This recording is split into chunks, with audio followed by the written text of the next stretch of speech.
नमस्कार। नमस्कार सभी साथियों। एकीकरण का आज चौथा एपिसोड है आपके सामने।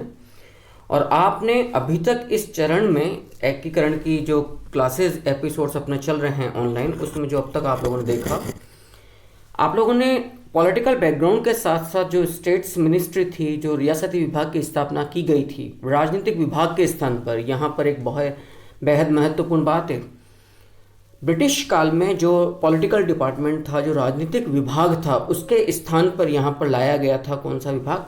रियासती विभाग, यानी कि स्टेट्स मिनिस्ट्री, जिसका उद्देश्य था कि जो स्वायत्त रियासतों का अस्तित्व स्वतंत्र भारत में था, उन्हें समाप्त करके एक एकीकृत राजस्थान, इवन एकीकृत भारत का निर्माण करना, जिसमें जूनागढ़, हैदराबाद और कश्मीर की बड़ी जटिल समस्याओं वाली रियासतें भी थी। राजस्थान की तो 19 रियासतें 3 ठिकाने अपनी जगह पर थे ही सही।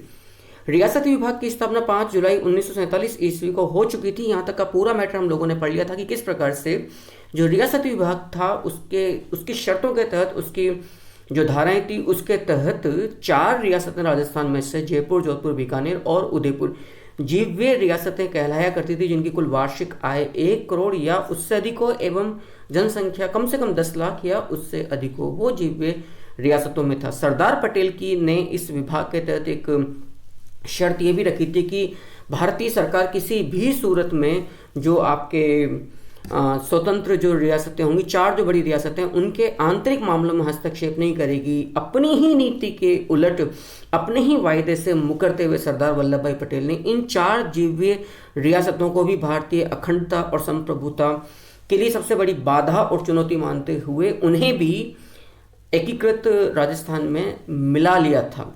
ये सरदार पटेल का सबसे ज़्यादा सुदृढ़ चारित्रिक चेहरा सामने आता है कि जब राष्ट्र की बात होती है तो हमें तुच्छ स्वार्थों पर भी लगाम लगानी पड़ती है। हम आज मैं उन्हें उनके जयंती पर पुनः शत शत नमन करता हूँ, याद करता हूँ। आइए साथियों, आज की क्लास को हम आगे बढ़ाते हैं। यूट्यूब चैनल किंशुक शर्मा की कक्षा के माध्यम से मैं किंशुक शर्मा आप सभी साथियों का पुनः स्वागत करता हूँ। आज हम देखेंगे एकीकरण की जो दिशा में जब प्रयास किए गए, कौन कौन सी बाधाएं सामने आई थी, और आज की क्लास के बाद नेक्स्ट एपिसोड्स जब आएंगे आगे से, उनमें हम फिर क्रमबद्ध जो 7 चरण में एकीकरण की प्रक्रिया चली और एकीकृत राजस्थान 1 नवंबर 1956 को सामने आया, तो उन चरणों को फिर हम अलग अलग एपिसोड्स में देखेंगे, जिस तरह से अब तक आप लोग जो देखते हैं। लेकिन चूंकि मैंने आपसे जो वायदा किया था कि मैं पूरा बैकग्राउंड इस ढंग से समझा दूंगा कि फिर आपको किसी प्रकार की कोचिंग गाइड या गाइडेंस की आवश्यकता नहीं पड़ेगी। आइएगा, बिना वक्त लिए इस क्लास को अपन आगे स्टार्ट करते हैं। देखिएगा, हमने एक इम्पॉर्टेंट बात तो ये देखी थी कि जो वीपी मेनन साहब थे, उनका पूरा नाम था राव बहादुर पेंगुन्नी वापल्ला पेंगुन्नी मेनन। अब हमें देखना है आज एकीकरण के मार्ग की आरंभिक बाधाएं कौन कौन सी थी। मैं फिर बोल रहा हूँ, इस तरह का मैटर बहुधा आप नहीं पाते हैं। आप लोगों ने देखा था कि सबसे पहला जो प्रयास किया गया था राजस्थान की छोटी छोटी रियासतों को एकीकृत करने की दिशा में, जो कि लॉर्ड माउंटबेटन की सुझाव और चेतावनी के बाद विभिन्न नरेशों के द्वारा सजग होने का प्रयास था। उनमें सबसे पहले उदयपुर के महाराणा भूपाल सिंह साहब थे, जिन्होंने सबसे पहले 2 उदयपुर सम्मेलन किए थे। उसके बाद फिर जयपुर भी जागरूक हुआ, बीकानेर भी जागरूक हुआ, डूंगरपुर भी, कोटा भी जागरूक हुआ था। इससे वागड़ प्रदेश बनाने का प्रयास किया गया, हाड़ौती संघ बनाने का प्रयास किया, इसी प्रकार से ग्रेटर जयपुर बनाने का भी प्रयास किया गया था। लेकिन जब भारत सरकार ने एकीकरण की दिशा में बिल्कुल संवैधानिक प्रयास आरंभ किए, तब बाधाएं क्या क्या आई। इनमें सबसे पहली बाधा थी अलवर और भरतपुर के मुस्लिम्स द्वारा जो सांप्रदायिक दंगों की आग भड़काई गई थी।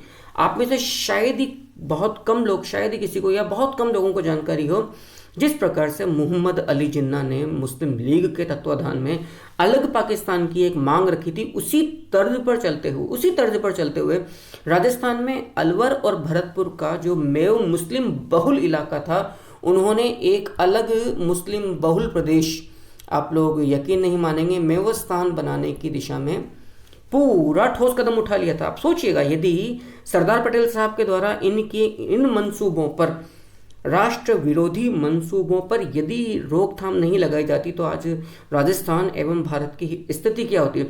अलवर एवं भरतपुर का मेव मुस्लिम बहुल इलाके में मेव मुस्लिमों के द्वारा एक बिल्कुल मांग रख दी गई थी कि हमें मुस्लिम बहुल प्रदेश बना दिया जाए, जिसका नाम था मेवास्थान।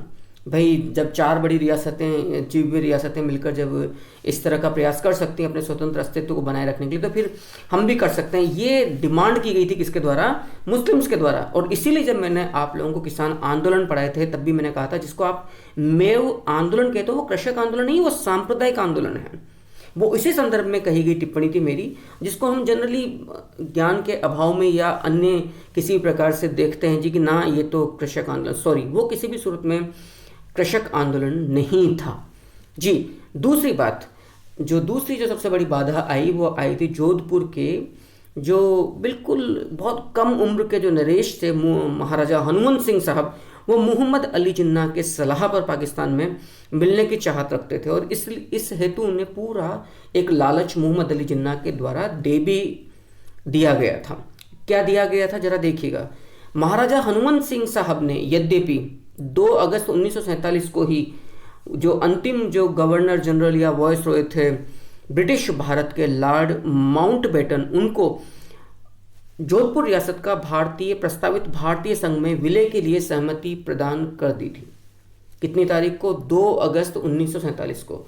आप लोग एक प्रकार के टेस्ट के लिए अपने आप को एस आप लोगों ने, जो लोग मुझसे लगातार जुड़े हुए हैं, इस शब्दावली से बेहद परिचित होंगे, जिसको सेल्फ एनालिटिकल टेस्ट भी कहते हैं।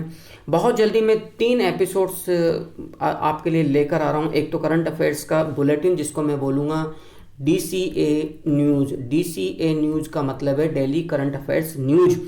राजस्थान पत्रिका, दैनिक भास्कर एवं इसी प्रकार के अन्य तमाम जितने भी अखबार आते, उनकी जो भी महत्वपूर्ण रोजाना की सूचनाएं होंगी, जानकारियां होंगी, खबर होंगी, उन्हें मैं 10 मिनट के बुलेटिन में आप लोगों को रिवाइज करवा दूंगा, याद करवा दूंगा, ताकि कंपटीशन में आप लोगों को बेहद सहायता, अच्छे से आप अपनी करंट अफेयर्स या जीके जीएस की जो तैयारी होती है वो अच्छे से कर सकें। दूसरा, जो बर्निंग इश्यूज़ हैं इस समय, जो करंट ज्वलंत विषय हैं, उन पर छोटे छोटे वीडियो में 10-10 मिनट के तैयार करके आपको पूरा समझाऊंगा। जैसे कृषि बिल क्या है, MSP क्या होता करता है। तो आप लगातार इस चैनल से जुड़े रहिए, अपने साथियों को भी प्रोत्साहित करिए वो अधिक से अधिक आए। तो एक लंबी जो क्लास, रेगुलर क्लास जो अपनी चल रही है राजस्थान इतिहास की, राजस्थान संस्कृति की, भारतीय इतिहास की, वो अपनी जगह पर चलती रहेगी। और इस प्रकार के जो कैप्सूल्स बुलेटिन्स हैं वो भी मैं आप लोगों को लेकर आऊँगा, और आज से ही आपको ये चीज़ मालूम भी चल जाएगी।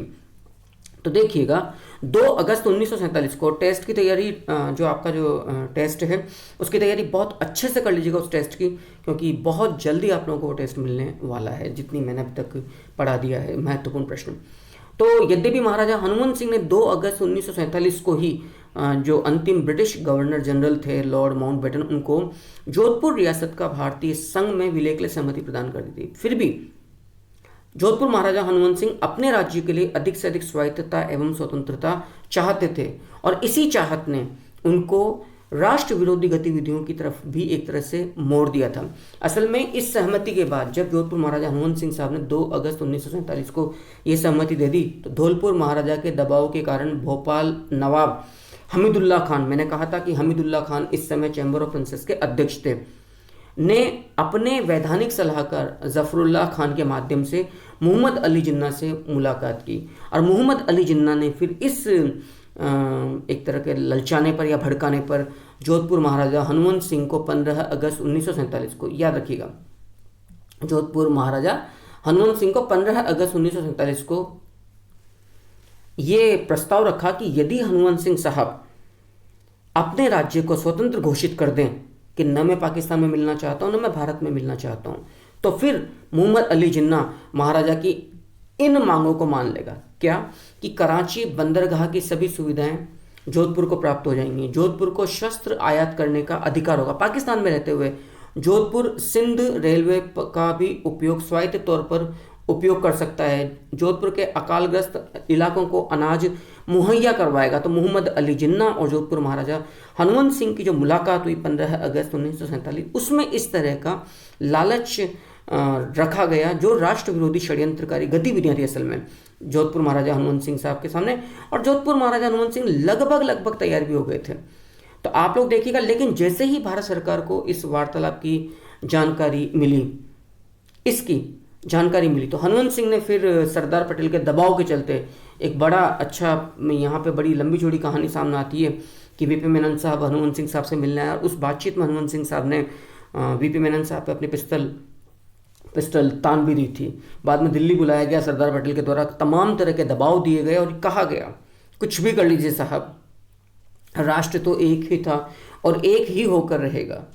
एकमात्र राजपूत रियासत राठौड़ों में से, मतलब संपूर्ण राजपूताने में से राठौड़ जोधपुर की रियासत रही है जिसे कम ध्वज का एक तरह का विरुद्ध या उपाधि प्राप्त हुई है, कम ध्वज राठौड़, यानी कि जो अपना शीश कटाने के बाद भी लगातार लड़ते रहते हैं। तो हुजूर आप ऐसा मत करिए, वरना प्यार, साम दाम दंड भेद कोई भी नीति मुझे अपनानी पड़ेगी। सरदार पटेल का बयान था। पाकिस्तान में किसी भी सूरत में जोधपुर नहीं जा सकता, और वही हुआ। फिर इस दबाव के चलते हनुमंत सिंह साहब ने 9 अगस्त 1947 को भारतीय संघ में अधिमिलन पत्र पर हस्ताक्षर कर दिए थे, जिसका फौरी तौर पर परिणाम यह निकला कि जोधपुर ने भी 14 अगस्त 1947 को विलय पत्र पर हस्ताक्षर कर दिए थे। यहाँ पर एक छोटी सी मुझसे गलती हुई है, ये देखिएगा।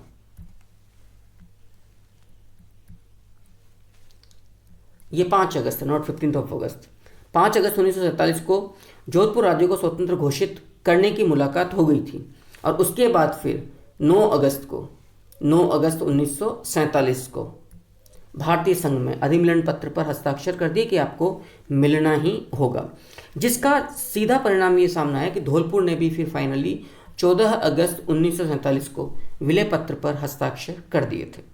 14 अगस्त 1947 को भी विलय पत्र पर। इस प्रकार से जोधपुर बहुत बड़ी एक समस्या के रूप में सामने आया था, जिससे सॉल्व किया गया सरदार वल्लभ भाई पटेल के द्वारा। क्योंकि आप लोग सोचिएगा, यदि मैं राजस्थान के नक्शे की बात करूं तो सोचिएगा कितनी बड़ी समस्या आन खड़ी होती संपूर्ण भारत के अंदर। आप लोग एक प्रकार का मैं आपको थोड़ा सा मैप बनाकर बतलाऊं तो आप लोग इस बात को समझोगे।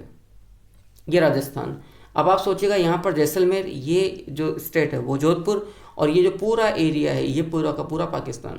जब पाकिस्तान में जोधपुर मिल जाता तो फिर इस स्टेट का यानी कि जैसलमेर का क्या होता।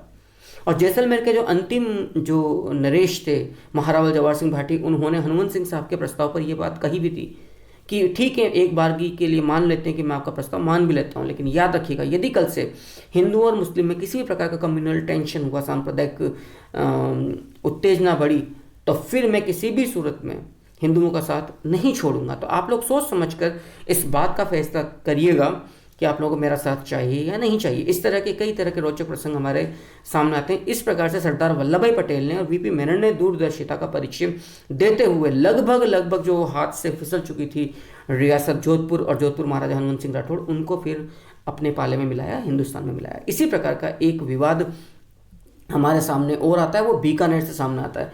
प्रजामंडल आंदोलन के दौरान भी जब मैंने आपको बीकानेर प्रजामंडल पढ़ाया था, तब भी मैंने इस रियासती ध्वज संबंधी विवाद की बात करी थी। इसका सीधा संबंध याद रखिएगा, जोधपुर महाराजा शार्दुल सिंह राठौड़ के साथ मिलता है। याद रखिएगा, जोधपुर महाराजा शार्दुल सिंह राठौड़ जब प्रजामंडल आंदोलन चल रहा था तो इस बात को लेकर बेहद चिंतित थे कि प्रजामंडल के जो कार्यकर्ता हैं वो रियासती ध्वज को बिल्कुल भी सम्मान नहीं देते हैं, प्राथमिकता नहीं देते हैं। उनके दिल में रियासती ध्वज जो गौरवशाली परंपराओं का ध्वज वहाँ के बीकानेर राठौड़ स्टेट का, इसके लिए इनके मन में कोई आदर का भाव नहीं है, बल्कि वो तिरंगे को, अब स्वाभाविक सी बात है, वो उस जमाने में जो आबो हवा थी, जो परिवेश था, वो स्वाधीनता का परिचय के रूप में तिरंगे को हर कार्यकर्ता मानकर चलता था। तो बीकानेर महाराजा शार्दुल सिंह ने अपनी रियासती ध्वज के लिए भी नई व्यवस्था में राष्ट्रीय ध्वज तिरंगे के समान प्रतिष्ठा चाहिए थी भारत सरकार के साथ। और लेकिन यदि ऐसा हो जाता तो सैकड़ों रियासतों की उपस्थिति, क्योंकि फिर हर रियासत अपने ध्वज को फिर कहती, फिर एकीकृत भारत का राष्ट्रीय ध्वज क्या रहता, क्योंकि फिर एक ध्वज, एक संविधान, एक भाषा, उनके सपने को पूरा होने में फिर ये जो शार्दुल सिंह साहब की जो मांग थी कि तिरंगे के समान मेरे ध्वज को भी पूरी प्राथमिकता, पूरा सम्मान, पूरी प्रतिष्ठा मिलनी चाहिए थी, सबसे बड़ी बाधा के रूप में सामने आता। लेकिन समस्या क्या थी, क्योंकि इस समय तक रियासतों के नरेश राष्ट्रीय और राजकीय ध्वज में अंतर समझने को तैयार नहीं थे। बाद में फिर इस हेतु जुलाई 1947 में जोधपुर महाराजा शार्दुल सिंह राठौड़ ने पंडित जवाहरलाल नेहरू को एक खत भी लिखा था, जिसका सार यह था कि प्रजा परिषद के सदस्य रियासती ध्वज के स्थान पर, ये देखिएगा इनका क्या सारांश निकल कर आ रहा है इनके खत का, कि प्रजा परिषद के जो सदस्य हैं, प्रजामंडल या प्रजा परिषद, आप लोग जानते हैं 1942 में रघुवर दयाल गोयल के द्वारा बीकानेर राज्य प्रजा परिषद की स्थापना की गई थी। तो शार्दुल सिंह राठौड़ ने जुलाई 1947 में यह खत लिखा पंडित जवाहरलाल नेहरू को कि जो प्रजामंडल या प्रजा परिषद के जो सदस्य हैं वो रियासती ध्वज के स्थान पर तिरंगे को ही अपना ध्वज मानते हैं एवं बीकानेर ध्वज के प्रति उनका दृष्टिकोण सम्मानजनक नहीं है। आप लोग समझ सकते हैं, कहने को ये बड़ी छोटी छोटी समस्याएं हो सकती हैं, लेकिन इस तरह की समस्याओं का पूरा पहाड़, पूरा अंबार सरदार पटेल और वीपी मेनन के सामने निश्चित तौर पर रहा होगा। और यदि वो इन समस्याओं को हल नहीं करते तो एक भारत का सपना कभी भी साकार नहीं हो सकता था। इनमें जो सबसे बड़ी जो समस्या भी आपने देखी वो जोधपुर महाराजा हनुमंत सिंह राठौड़ साहब की है। आगे देखिएगा, इसी प्रकार से भारत सरकार ने, देखिएगा भारत सरकार ने आज़ादी के बाद किशनगढ़ एवं शाहपुरा की रियासतों को, किशनगढ़ एवं शाहपुरा की रियासतों को केंद्र शासित प्रदेश अजमेर मेरवाड़ा में मिलाने का निर्णय लिया, लेकिन किशनगढ़ नरेश सुमेर सिंह ने 26 सितंबर 1947 ईस्वी को विलय पत्र पर हस्ताक्षर कर दिया। यानी कि किशनगढ़ तो एक बार की तैयारी भी हो गई जब 26 सितंबर 1947 को उन्होंने विलय पत्र पर हस्ताक्षर कर दिया, लेकिन शाहपुरा नरेश सुदर्शन देव ने, याद रखिएगा, शाहपुरा नरेश सुदर्शन देव ने यह कहकर असमंजस की स्थिति पैदा कर दी कि वह विलय का फैसला संवैधानिक नरेश होने के नाते अपने मंत्रिमंडल से सलाह करने के बाद ही लेगा। तो अलवर तो किशनगढ़ नरेश तो तैयार हो गए, किशनगढ़ नरेश सुमेर सिंह तो तैयार हो गए कि ठीक है हम अजमेर मेरवाड़ा में मिल जाएंगे, और 26 सितंबर 1947 को उन्होंने इस हेतु सहमति प्रदान कर दी। लेकिन जो शाहपुरा नरेश थे सुदर्शन देव, उन्होंने कहा कि मैं पहले, क्योंकि मैं संवैधानिक नरेश हूँ, मैं सबसे पहले सहमति प्रदान करूंगा अपने मंत्रिमंडल से, उसके पश्चात यदि उसकी राय हुई, जनता का एक तरह का मानसिक स्थिति बनी, जन्म तैयार हुआ इस तरह का, तो फिर हम मिल जाएंगे।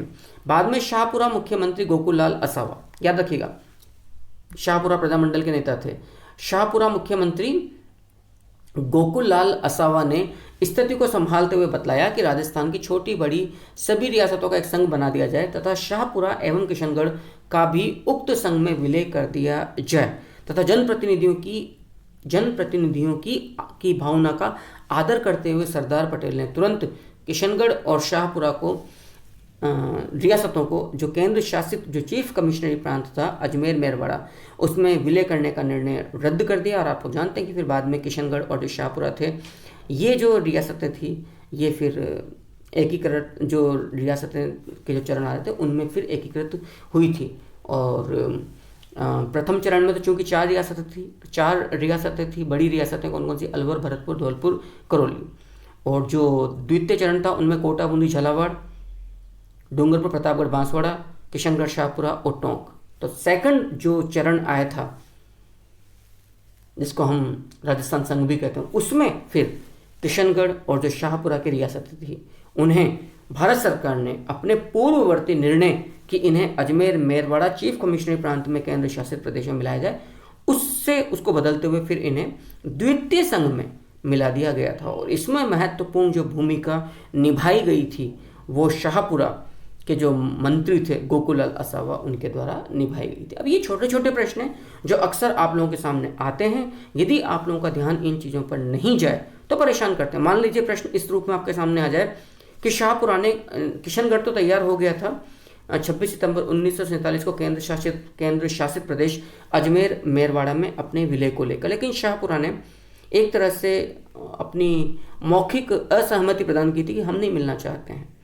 किसके प्रयासों से फिर शाहपुरा का अजमेर मेरवाड़ा में विलय करने के अपने ही प्रयास को बदलना पड़ा भारत सरकार को, तो वो थे शाहपुरा के मुख्यमंत्री गोकुल लाल असावा। अब ये प्रश्न है, इस तरह से जब प्रश्न आपके सामने आते हैं तो फिर हमारा दिमाग उलझन में रहता है, क्योंकि हमने इस तरह के कंटेंट्स, इस तरह की सूचनाएं, जानकारियां आज तक कभी देखी ही नहीं।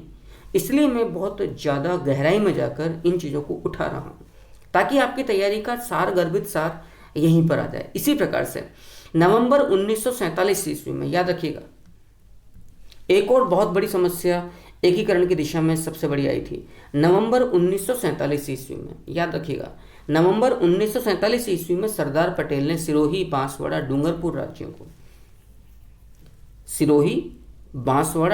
राज्यों को भाषाई आधार पर राजपूताना एजेंसी से हटाकर गुजरात एजेंसी में मिलाने का निर्णय कर लिया था। अच्छा, यहाँ सरदार पटेल के मन में लालच था, स्वार्थ था। इस तरह के राष्ट्रवादी नेताओं के दिमाग में भी इस बात थी, क्योंकि सिरोही को वो भाषाई आधार पर, सांस्कृतिक आधार पर गुजरात का अभिन्न हिस्सा मानते थे, स्पेशली माउंट आबू को। वो जानते थे कि मुझे सिरोही को यदि गुजरात में मिला लूंगा तो पर्यटन का बहुत बड़ा असर है। अम्बा माता का मंदिर पास में है, दिलवाड़ा के जैन मंदिर वगैरह।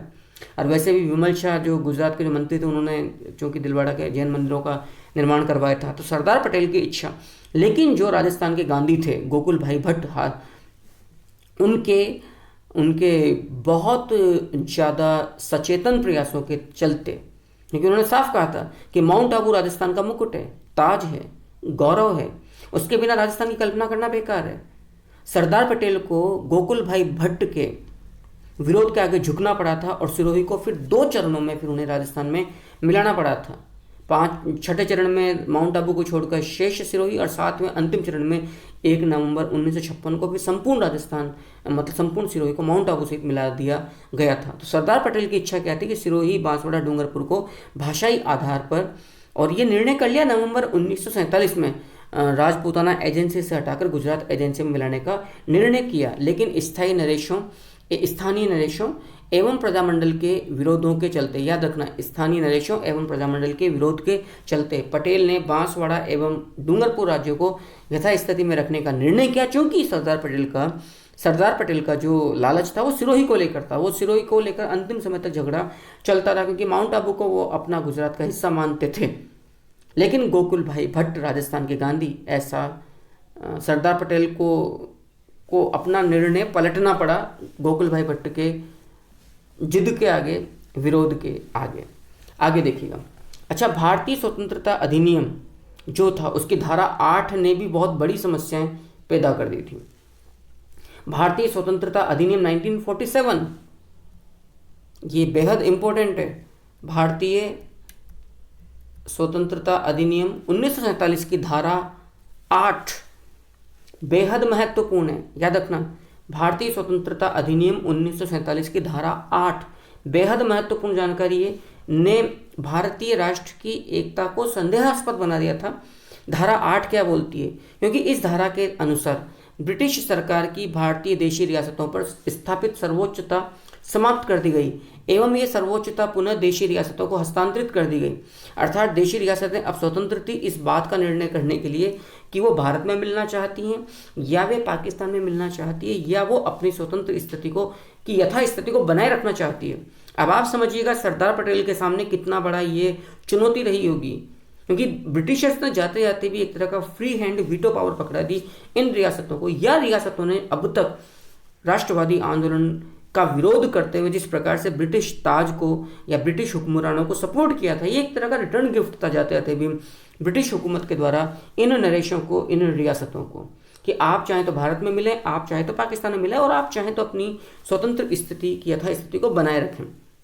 अर्थात देशी रियासतें स्वयं इस बात का निर्णय करेंगी कि वह किस अधिराज्य, डोमिनियन स्टेट, आइदर इंडिया और पाकिस्तान में अपना अस्तित्व रखेगी। यदि कोई रियासत किसी अधिराज्य में सम्मिलित न होना चाहे तो वह स्वतंत्र राज्य के रूप में भी अपना अस्तित्व रख सकती है। मैं पुनः बोल रहा हूँ, काफ़ी इंपॉर्टेंट है ये धारा, भारतीय स्वतंत्रता अधिनियम 1947 की 8वीं धारा थी। और यदि ऐसा होता तो स्पष्ट है कि एक भारत में कितने स्वतंत्र राष्ट्र होते, और क्या जिस राष्ट्र के हम आज स्वतंत्र नागरिक हैं, वर्तमान भारत, आज वो विश्व मानचित्र पर हो पाता। बड़ा ये चिंतनीय है। धारा 8 भारतीय स्वतंत्रता अधिनियम 1947। नेक्स्ट आइएगा।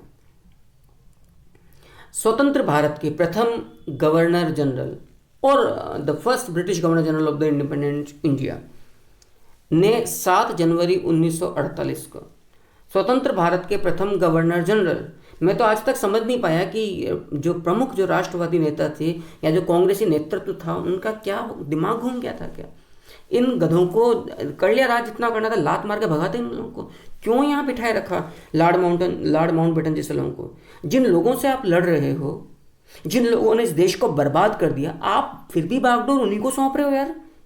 फिर भी कि जी आप ही चलाइए, क्योंकि हमें तो कुछ नहीं आता है, हमने तो जो कुछ सीखा आपसे सीखा। मतलब ये बड़ी मिस्ट्री, क्या कहना चाहिए, बड़ा इनकी मंशाओं पर शंका संदेह आता है। देश आज़ाद हो गया ना, तो आप संभालिए ना लॉर्ड माउंटबेटन।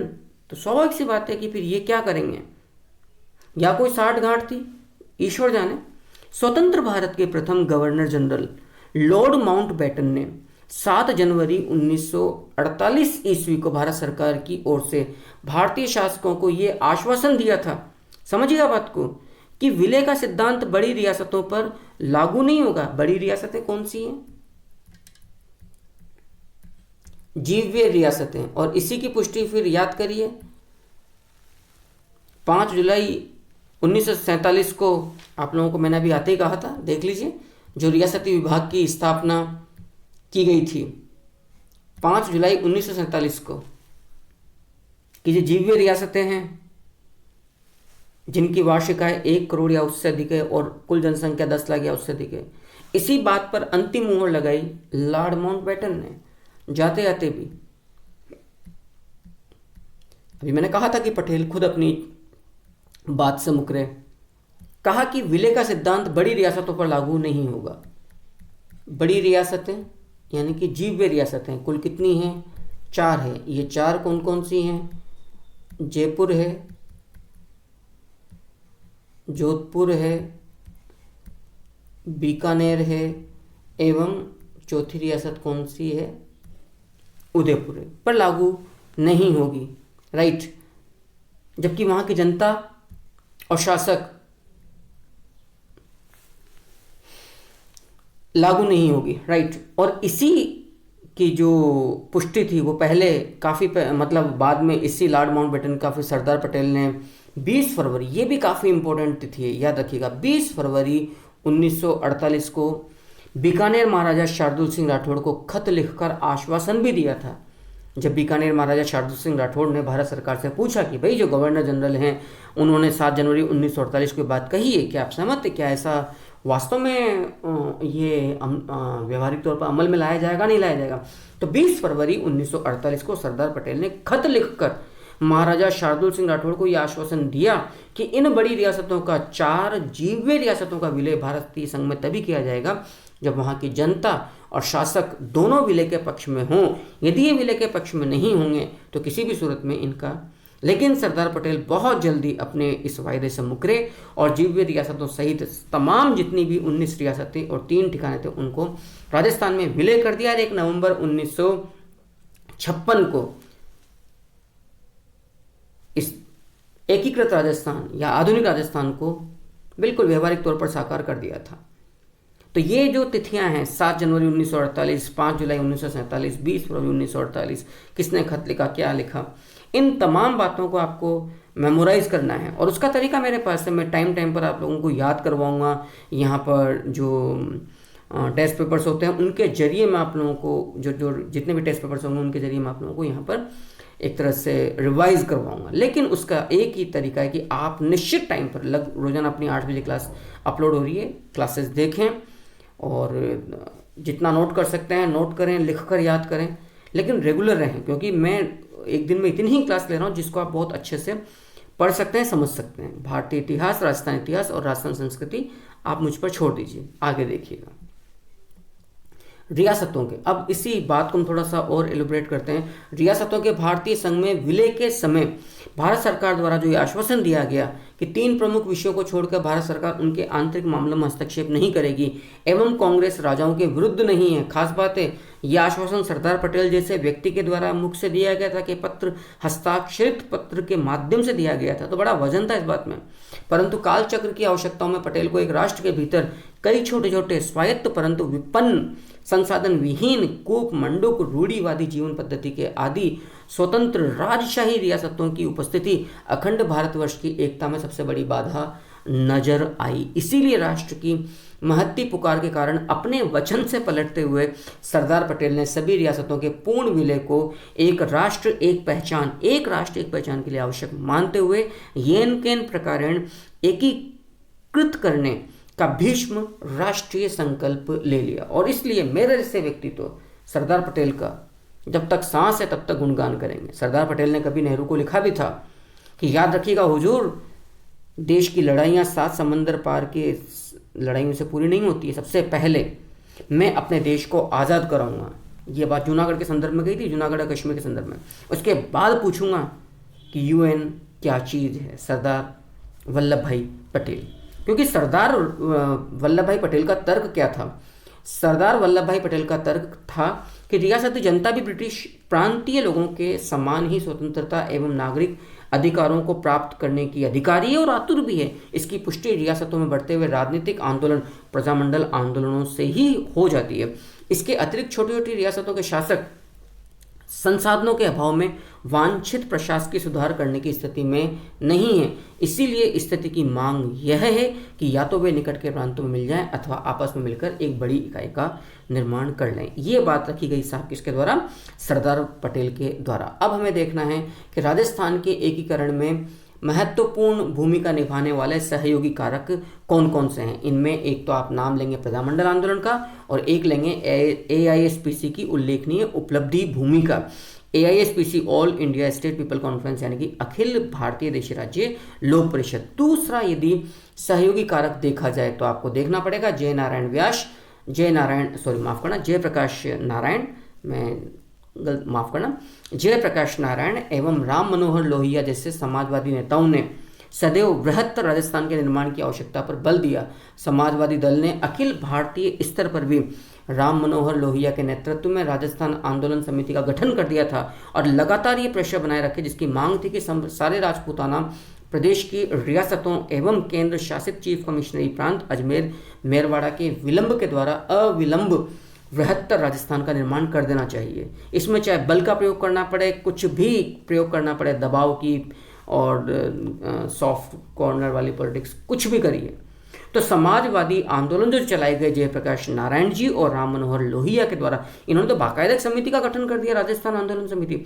उसका बड़ा गहरा असर रहा राजस्थान के एकीकरण में। अब जिस समय राजस्थान का एकीकरण हुआ उस समय राजस्थान की राजनीतिक स्थिति क्या थी, जरा उस पर भी अपने प्रकाश डालते हैं। इसके बाद इस क्लास का आज एंड करेंगे और अगली क्लास अगले जो एपिसोड्स आएंगे इस पूरी सीरीज के इंटीग्रेशन ऑफ राजस्थान के, उसमें फिर आप लोगों को मैं अलग अलग चरणों को एक एक डे बाय डे मैं आपको एक्सप्लेन करता चला जाऊंगा, मैप्स के द्वारा, नक्शों के द्वारा भी और मैटर के द्वारा भी। टेलीग्राम चैनल पर आप लोगों को, टेलीग्राम चैनल जो किंशुक शर्मा की जो कक्षा है हिस्ट्री ऑनलाइन क्लासेस, उसमें आप लोगों को लगातार वहाँ PDF मिल ही रही है। देखिएगा, जिस समय एकीकरण किया गया उस समय टोटल 19 सैल्यूट स्टेट्स थी, जिन्हें हम वो स्टेट्स कहते हैं जिनको तोपों की सलामी प्राप्त थी। इस प्रकार की 19 रियासतें थी। ये कौन कौन सी 19 रियासतें कौन कौन सी? अलवर, भरतपुर, धौलपुर, कोटा, बूंदी, झालावाड़, डूंगरपुर, प्रतापगढ़, बांसवाड़ा, किशनगढ़, शाहपुरा, टोंक, उदयपुर, जयपुर, सिरोही आप कह सकते हैं, और फिर जयपुर, जोधपुर, बीकानेर एवं जैसलमेर। कुल मिलाकर 19 रियासतें ये आपके सामने थी। जबकि 3 ठिकाने जिन्हें आप नॉन सैल्यूट स्टेट्स भी कहते हैं, जिन्हें तोपों की सलामी नहीं मिलती थी, वो 3 ठिकाने थे। लावा जो टोंक में था, कुशलगढ़ जो बांसवाड़ा में था, नीमराणा जो अलवर में था। अब जो अगले चरण आएंगे इस सीरीज के, जो अगले एपिसोड्स आएंगे, उनमें आप नक्शों के द्वारा, मानचित्रों के द्वारा इन चीज़ों को बेहद अच्छे से विस्तार से पढ़ोगे, जो अब तक मेरी भी टीचिंग का एक तरीका रहा है, मेरी आदत रही है। 19 रियासतें, 3 ठिकाने, राइट। इसके अलावा एक चीफ कमिश्नरी केंद्र शासित प्रदेश था जो था अजमेर मेरवाड़ा। इन 19 रियासतों में सबसे प्राचीन जो रियासत थी वो मेवाड़ थी। सर्वाधिक क्षेत्रफल वाली जो रियासत थी वो जोधपुर यानी कि मारवाड़ थी, और सबसे कम क्षेत्रफल वाली जो रियासत थी वो शाहपुरा थी। एवं सबसे जो नवीन रियासत थी वो झालावाड़ थी। एकीकरण में माफ करना 7 चरण अस्तित्व में आए थे। एकीकरण में कुल देयर वर 7 फेजेस, 7 चरण अस्तित्व में आए थे। और एक रियासत जिसका एकीकरण 2 हिस्सों या चरण में हुआ, वो रियासत कौन सी थी? सिरोही थी।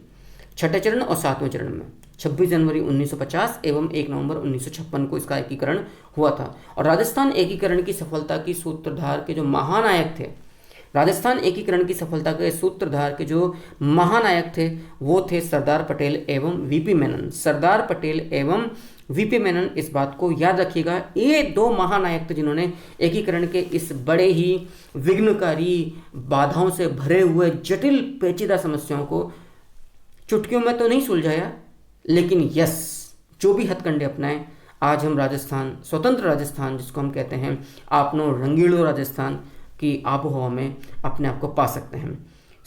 इस प्रकार से आज की क्लास का अंत होता है। नमस्कार, और मैं आप लोगों से इजाज़त लूँ, आप लोगों को शुभकामनाएं देता हूँ। इसी प्रकार से पढ़ते रहिए, लगातार जुड़े रहिए, और जो कुछ नए बुलेटिन और कैप्सूल्स अब मैं लेने आ रहा हूँ उनके द्वारा अपनी ज्ञान को आगे बढ़ाते रहिए। कोशिश करिएगा कि डे बाय डे आप लोग पढ़ते रहें, और पुनः हमारी मुलाकात होगी इसी एकीकरण के अगले चरणों को लेते हुए, अलग अलग चरणों को मानचित्रों के माध्यम से लेते हुए। तब तक इंतजार करिए इसी चैनल पर, इसी वक्त पर 8 बजे आपको नियमित क्लास मिलती रहेगी। तब तक के लिए नमस्कार, वंदे